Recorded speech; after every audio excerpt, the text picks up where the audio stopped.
My name is Claire Harmon. I'm 38 years old, and for 11 years I ran a boutique real estate asset management firm that handled high-value residential portfolios across 4 states. I built it before I met Daniel Ashworth, before the ring, before the family dinners with the correct silverware and the correct opinions and the very correct smiles.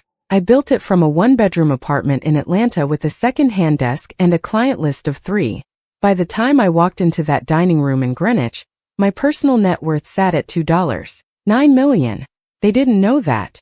That was the first mistake they made. The second was saying what they said out loud, in front of witnesses, with wine in their hands and certainty on their faces. His mother, Patricia Ashworth, set a printed document on the table beside the breadbasket like it was perfectly normal, like she had simply remembered something she meant to share. Daniel's brother Marcus leaned back in his chair and folded his arms. His sister kept her eyes down, which told me she had known this was coming and had chosen her seat accordingly. Patricia looked at me with the particular warmth of a woman who has already decided the outcome and is only performing the conversation for the room. "We had a financial review done," she said. "Given the nature of the estate, the document listed my income history before the marriage, my premarital assets, what she called the disparity. Then, in the 3rd paragraph underlined a number, $6.4 million. What she believed I stood to access through Daniel if the marriage held long enough. She called it the exposure. She did not call me a gold digger directly. She used the word strategic. She said I had been strategic in my approach to this family." Daniel sat at the head of the table and said nothing. Not one word. "Before I tell you what I said next and what happened in the 11 weeks that followed, where are you watching from right now? I want to know how far a quiet woman's story can travel."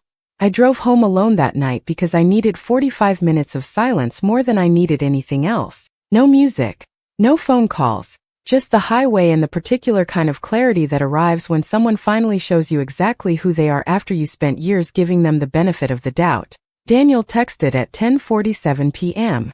"Mom went too far. We should talk tomorrow." Tomorrow. I read that word 3 times.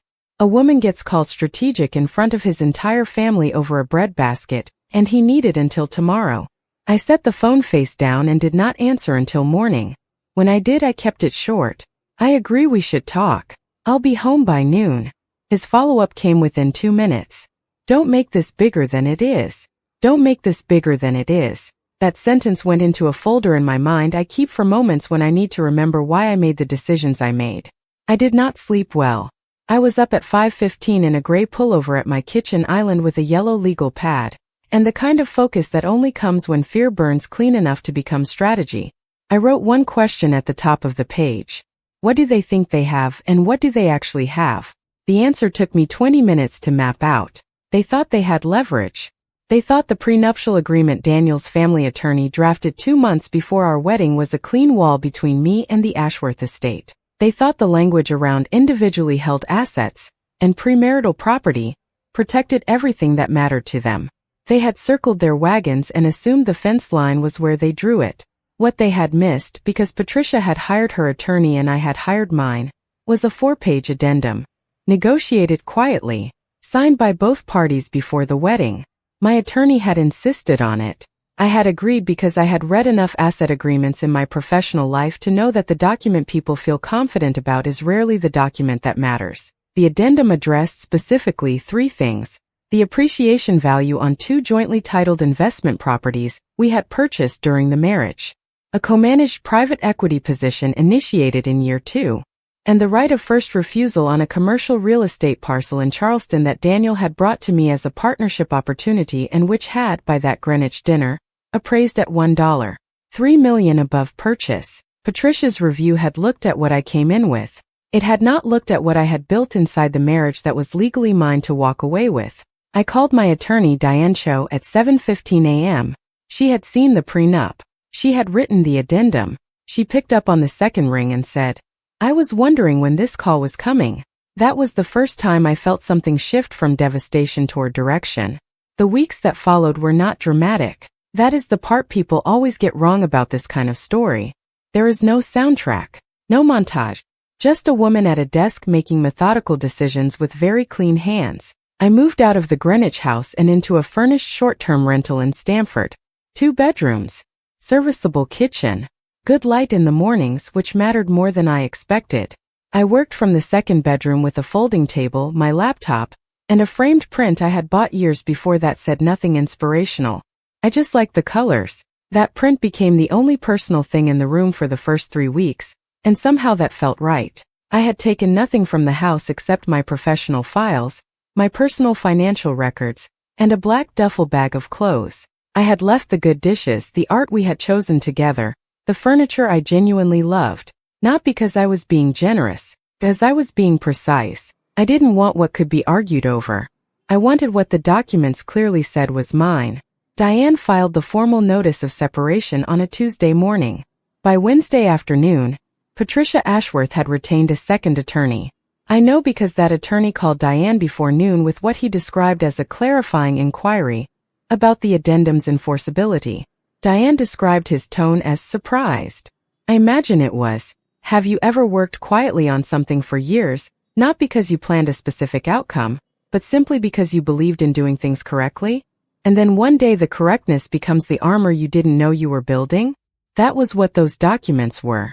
Not a trap, not a scheme, just the result of a woman who read contracts carefully and insisted on terms that were fair to both parties. The Ashworths had wanted the prenup to protect Daniel. My attorney had made sure it also protected me.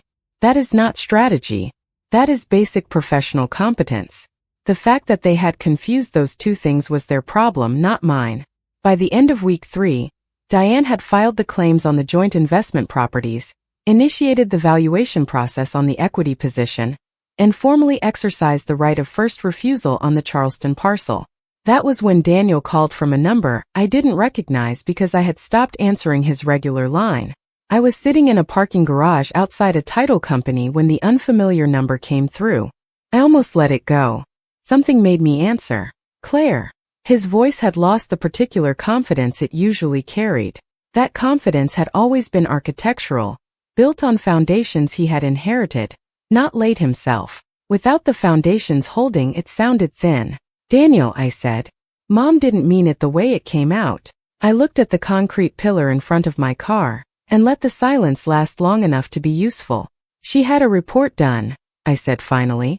That's not an accident. That's a decision. He pivoted. He said the attorneys were escalating things unnecessarily. He said we should handle this as a family. He said the word family the way people say it when they mean on our terms. Then he said something that told me exactly how far the information had traveled inside his household. The Charleston property was supposed to be a joint venture. My mother doesn't understand why you're claiming it independently. There it was. Patricia had reviewed my premarital history but had not, apparently, reviewed the actual documents her own son had signed. The right of first refusal is in the addendum, I said. Paragraph 3. Page 2. Silence. She didn't read the addendum, I said. Not a question.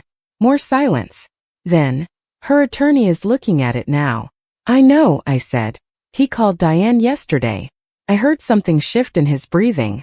Not quite panic. More like the particular sound a person makes when the story they have been telling themselves suddenly requires revision. Can we just meet? He asked. Once. Without lawyers. I told him I would think about it. I hung up. I sat in that parking garage for another 4 minutes doing nothing at all. Then I drove to a coffee shop I liked that had no association with any memory of him, ordered something unnecessarily complicated, and went back to work. The meeting happened 10 days later. A restaurant in Westport he had suggested because it was neutral, public, and far enough from Greenwich that his mother's social radius did not extend to the regulars there. He arrived 4 minutes early, which told me he was nervous. I arrived exactly on time, which told him nothing. He looked the way people look when they have been sleeping poorly and managing it through effort rather than rest. Pressed shirt, careful posture, eyes that were working too hard. He opened with appreciation that I came. I let him have it. Then he said his mother wanted to apologize. I noted that his mother was not there to do so herself. He said the family had not intended to insult me. They were protecting the estate. They had done the same with Marcus's wife 3 years earlier. How did that go? I asked. He looked at his water glass. She left. I said nothing. He moved through the conversation the way someone moves through a room they're not sure is structurally sound. Carefully. testing weight before committing. He talked about the assets. He used the word complicated 6 times in 12 minutes. He suggested that a negotiated settlement might serve both parties better than a prolonged legal process. He mentioned specifically the Charleston property. Then he made the offer. He said his family was prepared to release claim on one of the joint investment properties, allow the equity position to be divided at current valuation, and offer a cash settlement of $180,000 in lieu of the Charleston right of first refusal. He said it like he was handing me something. I picked up my coffee cup, held it for a moment and set it back down.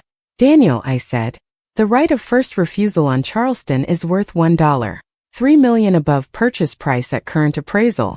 Your family is offering me $180,000 to walk away from exercising a right that is already legally mine. He opened his mouth. That is not a settlement, I said. That is an insult wearing a suit. His jaw tightened.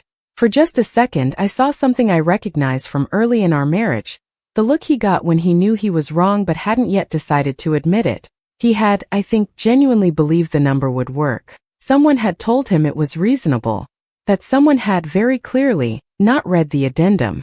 My mother thinks you never intended to stay, he said quietly. She thinks this was always the plan. I looked at him for a long moment before answering. Your mother spent 11 years watching me build something real, and decided the only explanation was that I wanted yours. That is not a conclusion. That is a limitation. He didn't respond. I left first, paid for my own coffee on the way out, walked to my car in flat shoes that made no sound on the tile, which felt appropriate. 3 days later Patricia called. I had been expecting it. Not that day specifically, but eventually.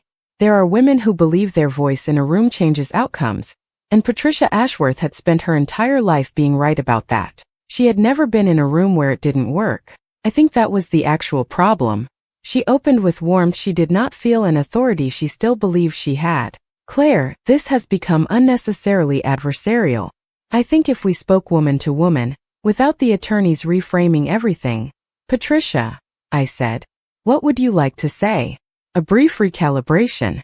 Then she said the family had not meant to suggest I was without value. They simply had an obligation to protect the estate. She said I was an intelligent woman and surely I understood that. I do understand that, I said. I also understand that the addendum my attorney drafted protects my interests inside that same estate. Both things are true. Her voice changed, not louder, colder. You walked into this family with almost nothing relative to what Daniel represented. There are sentences you remember the rest of your life. Patricia, I said. When I married Daniel, my firm had a managed portfolio of $11.4 million across 4 states.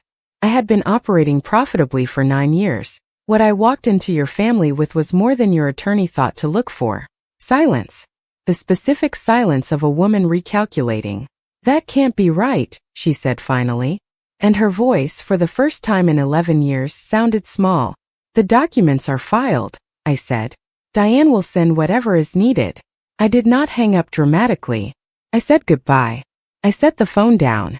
Then I sat with the quiet for a full minute because some moments deserve the space. The legal process concluded over the following 6 weeks. Diane described the Ashworth family's position as progressively less confident with each exchange. The addendum held. The Charleston property right of first refusal was exercised. The equity position was divided at full valuation.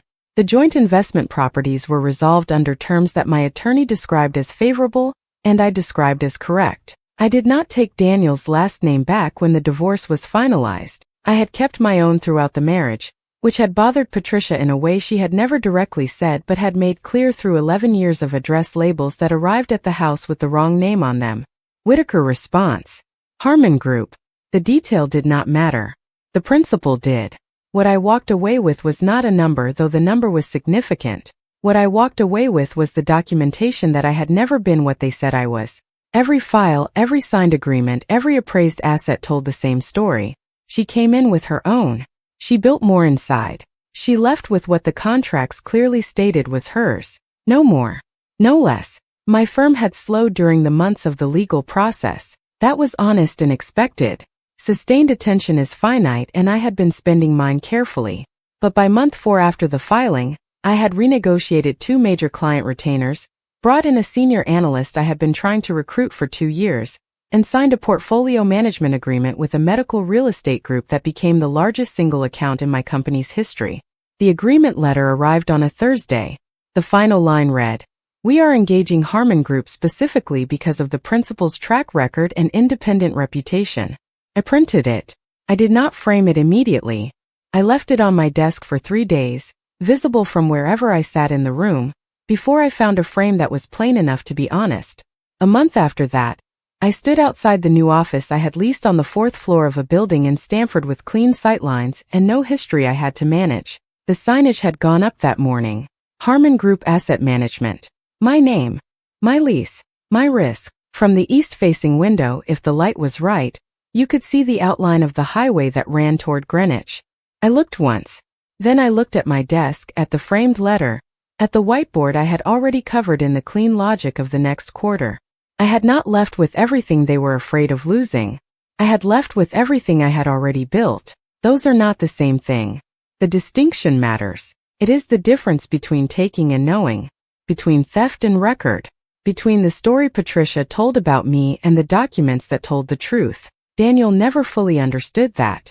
I think he still believes I executed something, that there was a plan, a long game, a cold calculation running beneath the years. The idea that I had simply been competent, careful, and unwilling to sign away protections that were fair to both parties, that version doesn't satisfy the story he needs. So he keeps the other one. That is his right. Patricia called once more. For months after the settlement, I did not answer. She did not leave a voicemail. That silence was its own kind of resolution. I am not interested in her apology. I am not waiting for it. Apologies from people who only offer them once the documents prove they were wrong are not apologies. They are damage control. I have enough experience with paperwork to know the difference. My firm is growing. My name means something in rooms I chose to enter.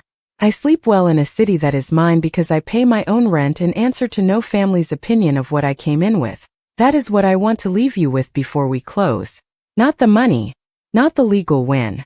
Not the satisfaction of watching a woman like Patricia discover that her review missed 4 pages. This, when someone tells you what you are, the most powerful response is not argument. It is evidence. Quietly gathered. Properly filed. Entirely irrefutable. So let me ask you before we go. If someone publicly called you what they called me, and you had the documentation to prove them wrong, would you use it loudly in that room in that moment? Or would you do what I did? Say almost nothing, let them finish, and let the paperwork speak at full volume 6 months later? Tell me in the comments. I want to know which one you choose.